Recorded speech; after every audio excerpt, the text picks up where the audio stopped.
This rivalry dates back to 1949. These two teams have played each other a total of 59 times with a record of 24 wins, 34 losses, and 1 tie. The tie came in a game where neither team was able to put any points on the board back in 1950. Now, guess who has the most wins in this rivalry? If you guessed the FAMU Rattlers, you're absolutely correct. But I have a question. Will history remain the same, or will there be some change happening out there on the field this weekend? We're going to go ahead and break this game down so we can get straight on into this thing right now. It's your favorite coach back at it again. 10 toes down, about to tell you how it all went down. This is Tomorrow Leader Sports Network with your host, Coach Walker. If you're new to the channel, please like, share, subscribe. Hit that notification bell to get all upcoming videos. And for all my leaders out there, welcome back. Y'all know the drill.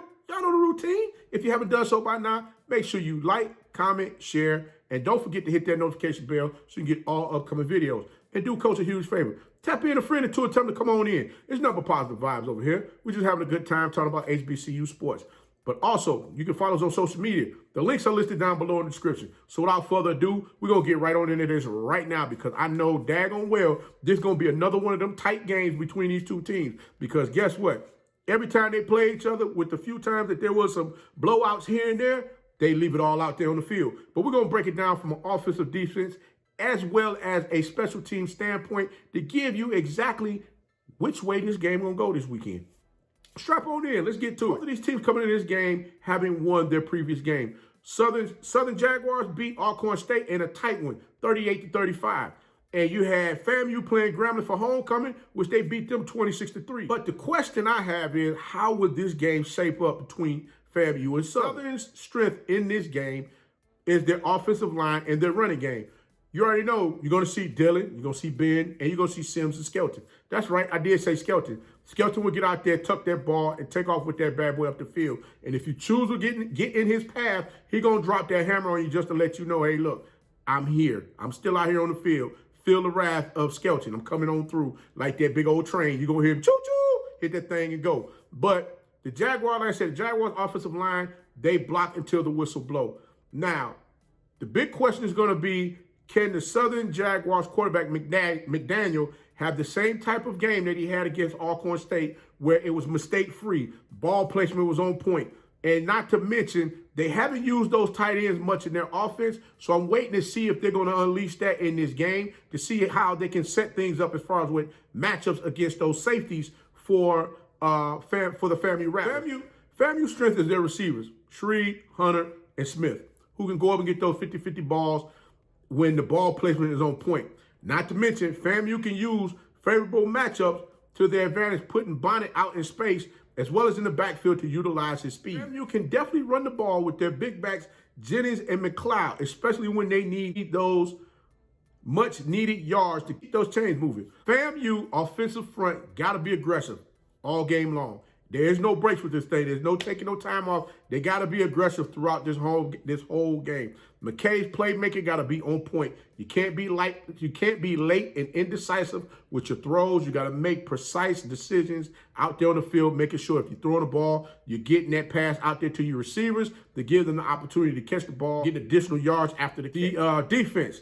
FAMU defensive backs are going to look to shut down McDaniel in that Southern passing game if they choose to put that ball up in the field, put that ball up in the air, which we know is going to happen because they just not going to ground and pound you all daggone day long. They got to go ahead and open you up a little bit, spread you out, and have you, trying to figure out exactly what they're looking to do. But McDaniel got to make sure that when he puts that ball up in the air, he knows exactly where he's going, get it there on time, because guess what? You're going to have Bell and Collier looking to take that ball to the house if either one of them get their hands on it. Not to mention you got Savion Williams and Isaiah Land, the land. And the Rattlers defensive front looking to come in there and disrupt that offensive front for the Southern Jaguars, making sure that they're not able to, run the ball. They're looking to force McDaniel into bad decisions.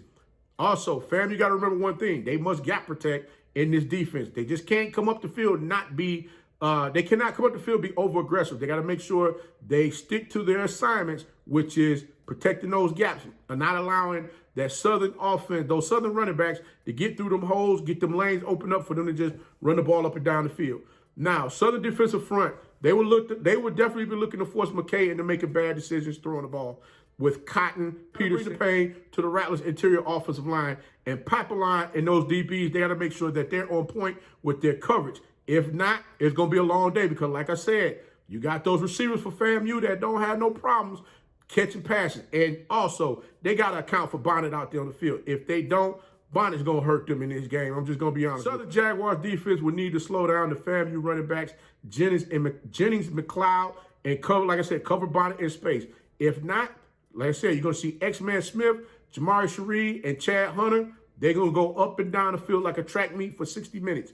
And guess what? Please, please, please, please limit the penalties. Make sure you're playing the ball and not the man, because a lot of times when you guys get to trying to play the man, you're reaching and grabbing, and guess what? You're getting instant PIs. You're getting pass interference calls all daggone day long. Now, if you're burnt on the play, I can understand why you would want that, why you want to get that PI, because I believe that's what, a 15-yard penalty. So 15 yards compared to them just scorching you for a touchdown, I can understand that. But guys, guess what? Let's be smart this weekend, all right? Now, this game may come down to special teams, and from what I'm seeing here, both of the kickers, field goal kickers, that is, for each of these teams, they're pretty good. But there's one small thing that everybody forget. You got Jamari Sheree back there returning punts and kicks for FAMU. If that young man gets a crease, he's taking it to the house. So I'm going to tell you right now, you better make sure you are aware of where he is. And when you're coming down the field, stay in your lanes, stay disciplined. Don't get out there doing nothing crazy to where you open up that door. And guess what? You're looking at that Rattler going down the field for a big one. But you know what?